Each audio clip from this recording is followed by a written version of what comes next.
தனுஷு லக்னத்துல பிறந்திருக்கிறீங்க. தனுஷில் ஒரு ஜாதகர் ஜனனித்து குரு என்ன தருகிறார்? முதல்ல தனுஷு மனை லக்னாதிபத்தியமா வர்றதுனால 1ஆம் வீட்டின் ஆதிபத்தியக்காரங்களை செய்கிறார். அப்ப ஜாதகருடைய மனநிலைமையை உறுதிப்படுத்துகிறார். ஜாதகர் எப்படிப்பட்டவர், எண்ணம் செயல்திறனை உறுதிப்படுத்துகிறார். சக மனிதர் பிரபஞ்சம் கொடுப்பதை எப்படி எடுத்துக்கொண்டு பயணப்பட போகிறார்ன்றத குரு சொல்கிறார். குரு வலுத்தா எல்லா யோகமா அனுபவிக்க போகிறார். குரு வலுவில்லை, வலுவிழந்தால் எல்லா பலனையும் திருப்திகரம் இல்லாமல் அனுபவிக்க போகிறார். மற்றொரு ஆதிபத்திய வீடான மீனமனையையும் பெறுகிறார். இந்த மீனமனை லக்னத்திற்கு 4ஆம் ஆதிபத்தியம் வர்றதுனால 4ஆம் ஆதிபத்திய காரகங்களையும் குருவே செய்ய கடமைப்படுகிறார். அப்ப தனுஷ லக்னத்தில் பிறந்தவருக்கு 4ஆம் ஆதிபத்திய காரகத்தின் வாயிலாக வீடு மனைகள், சொத்து சுகங்கள், தாயார், கல்வி, உடல் ஆரோக்கியம், தேக வலு இதெல்லாம் பத்தி உறுதிப்படுத்துறார். சொத்து சுகங்களோட முக்கியமான விஷயம் கிரியேட்டிவிட்டி, அந்த கல்வி பட்டப்படிப்புகளையும் உறுதிப்படுத்துறார். இந்த 2 ஆதிபத்திய காரகங்களையும் குரு செய்கிறார்.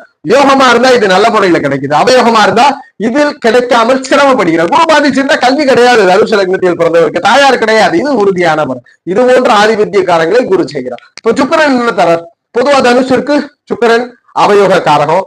எனினும் தனுஷு மனைக்கு ரிஷபமனை 6ஆம் ஆதிபத்தியமாக வர்றதுனால 6ஆம் வீட்டின் ஆதிபத்திய காரகத்தை செய்கிறார். தனுஷில் பிறந்த ஒருவர் நல்ல வேலையில இருக்கும்னா அதுக்கு சுக்கிரன் நல்லா இருக்கும். நல்ல வேலை அதிகாரங்களை சுக்கிரன் சொல்றார். நோய் நொடிகளை பற்றி சுக்கிரன் சொல்கிறார். வம்பு வழக்குகளை பற்றி சொல்கிறார். எதிரியை பற்றி சொல்கிறார். கடனை பற்றி சொல்கிறார். இதெல்லாம் ரிஷபத்திற்கு சுக்கிரன் தான். சுக்கிரன் யோகமா இருந்தா அதெல்லாம் நல்ல முறையில கிடைக்கும். சுக்கிரன் அவயோகமா இருக்கிறார்னா இதனால் சிரமப்படுவார். ஒரு நல்ல முறையில இருந்தா என்ன கிடைக்கும்? நல்ல வேலை கிடைக்கும், நல்ல கடன் கிடைக்கும். கடனை வச்சு வாழ்க்கையை மேம்படுத்திப்பார். சிறுக சிறுக அடைச்சு அதில் வெற்றி பெறுவார். எந்த நோய் வந்தாலும் நிவர்த்தி கிடைக்கும். எது யாரு வந்தாலும் வெல்லக்கூடிய ஆற்றல் இருக்கும். இதே தோல்வி என்றால் எதிரிகளால் சிரமப்படுவார், நோயா கஷ்டப்படுவார், கடனால் கஷ்டப்படுவார்ன்ற விதிதான். அப்ப லக்னத்திற்கு 6ஆம் ஆதிபத்திய காரகம். மற்றொரு வீடான துலாம் 11ஆம் அமைகிறதுனால லக்னத்திற்கு 11ஆம் ஆதிபத்திய காரகத்தையும் சுக்கிரன் தான் செய்யணும். என்ன மாதிரி செய்யணும் துலாத்திற்கு? அதாவது துலாம் வீட்டுல சுக்கிரன் என்ன செய்யணும்? இவருக்கு முதல் திருமணம் சாதகமா இல்ல, மறு திருமணம் எப்படி அமைகின்றது அந்த துலாம் சொல்லுது.